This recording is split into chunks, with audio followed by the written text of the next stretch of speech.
Para quem perguntou onde estão os jogos de terror no canal, eles estão sendo postados em outro canal chamado Só Games de Terror. Link no primeiro comentário fixado e na descrição.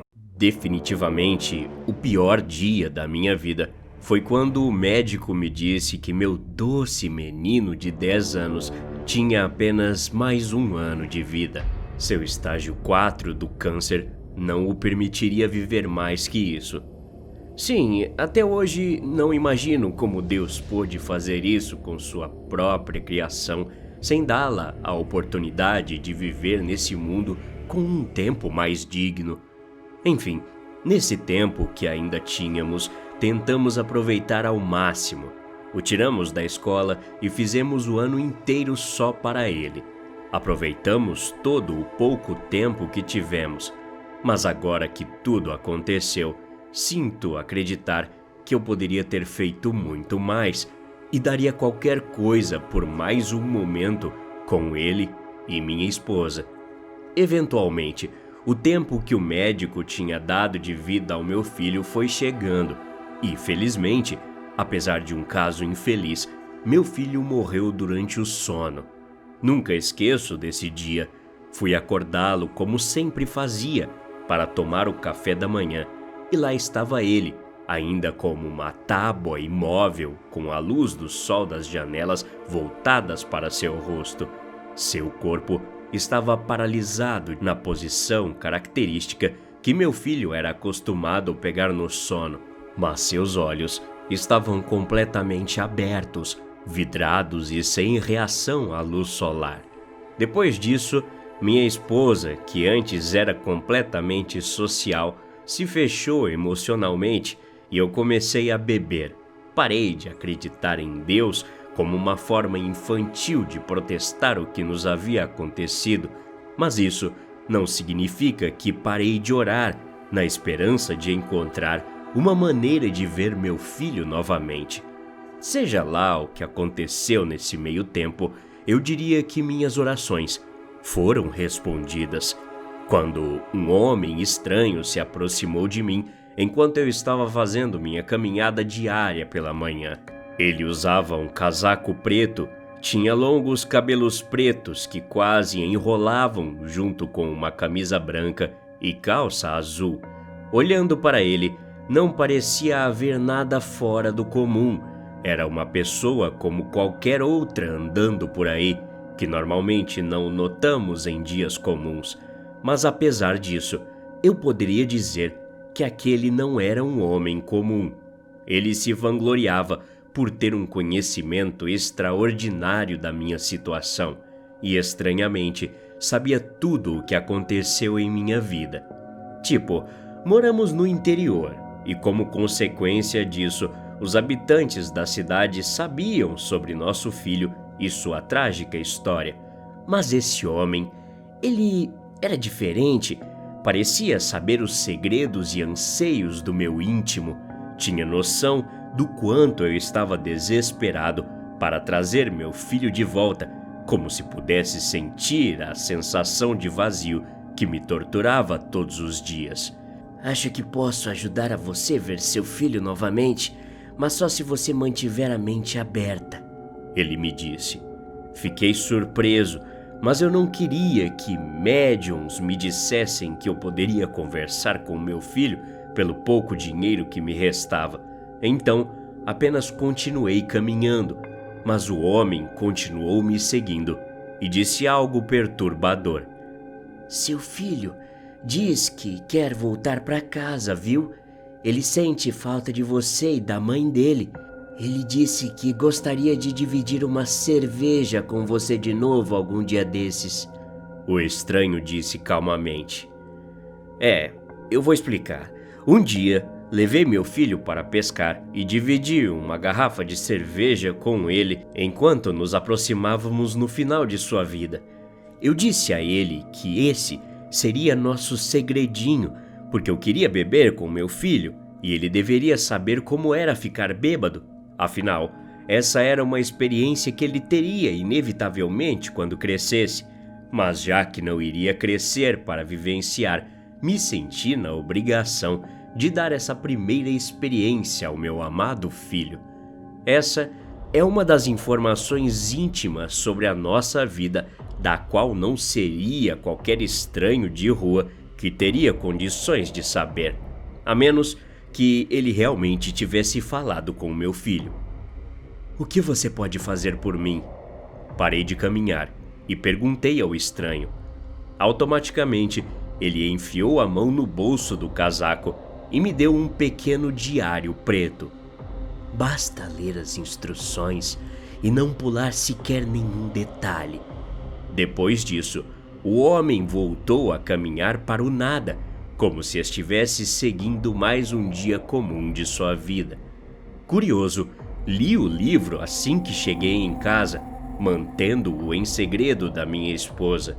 Não que eu precisava esconder algo, afinal, o dia dela se resumia em ficar com um olhar catatônico para a janela, como se mais nada tivesse sentido em sua vida. Quando abri o livro, logo percebi que as páginas nada mais eram que informações sobre sigilos de necromancia, rituais de sangue e regras para a ressurreição. Abaixo, de letras garrafais e de cor vermelha que diziam: leia as regras, assim se seguia. Regra número 1. Deve ser numa noite de nevoeiro, independentemente da hora, mas quanto mais perto da meia-noite, melhor. Regra número 2. Obrigatoriamente deverá ser oferecido o corpo de outro ser humano como sacrifício, e essa oferta deve ser voluntária. Regra número 3. Cante o mantra latino 3 vezes, nem mais, nem menos. Regra número 4. Se você quebrar alguma das regras, as consequências serão terríveis. O resto das páginas eram repletas de instruções de como deveria ser montado o tal ritual. Havia também um pequeno saquinho de sangue bem preservado, com uma nota que dizia que o sangue era abençoado e ajudaria a potencializar a eficiência do ritual. Quando finalmente chegou a noite, terminei de ler todas as páginas. Peguei o sangue do recipiente e o usei para desenhar o símbolo que o livro dizia que eu teria que fazer no chão. O relógio marcava 11h55 e tudo o que eu precisava agora era do sacrifício. Não conversei exatamente sobre isso com minha esposa, mas sem precisar de perguntas, eu sabia que ela estaria mais do que disposta a dar a vida para trazer nosso filho de volta. Eu queria que ela dormisse em paz, faria tudo por ela também, e esse parecia ser o momento perfeito. Tudo foi muito fácil. Ela estava desmaiada e nem piscou enquanto eu a carregava para o porão. Eu a coloquei sobre o desenho que havia feito e dei-lhe um beijo na bochecha antes de enfiar a adaga do ritual em sua garganta. É claro que lágrimas cobriram meu rosto. Se isso não desse certo, eu teria perdido tudo. Mas agora já era tarde. Levantei-me e repeti o mantra 3 vezes, nem mais, nem menos, assim como diziam as regras.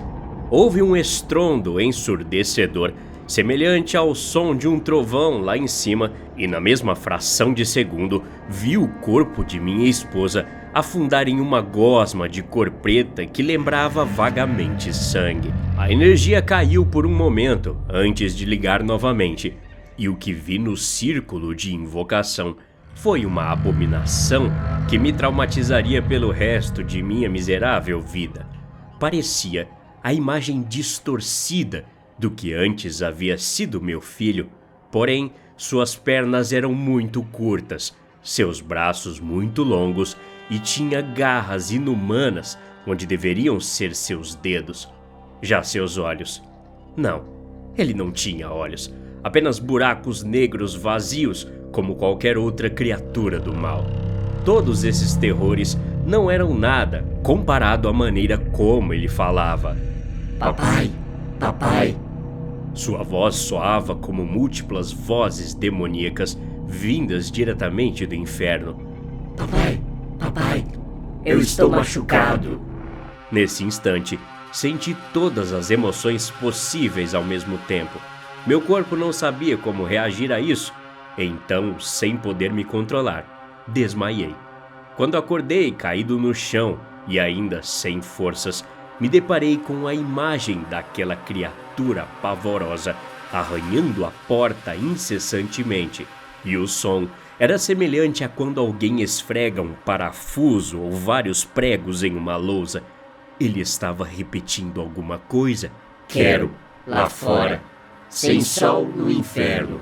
Não há sol no inferno, filho do inferno. Ao ver essa cena em minha mente, vomitei passando mal. Consegui me desvencilhar da atenção daquela coisa e subi as escadas do porão, ignorando o vestígio de minha esposa em todos os espelhos, me olhando com ódio. Não sabia se era resultado do ritual fracassado ou da minha própria insanidade. Então desconsiderei. Conto isso como minha mensagem final para o mundo. Quando você perde um ente querido, não há poder benevolente que possa trazê-lo de volta. Não há como desfazer o que fiz. Não há como viver com esse horror em minha mente. A única esperança que tenho está na pistola ao meu lado, enquanto me preparo para enfrentar minha jornada até o círculo mais baixo do inferno. Por favor, se alguém da minha cidade estiver ouvindo isso, vá até minha maldita casa, queime-a até que não sobre mais nada, e jamais, em hipótese alguma, entre no porão. Até a próxima. Obrigado.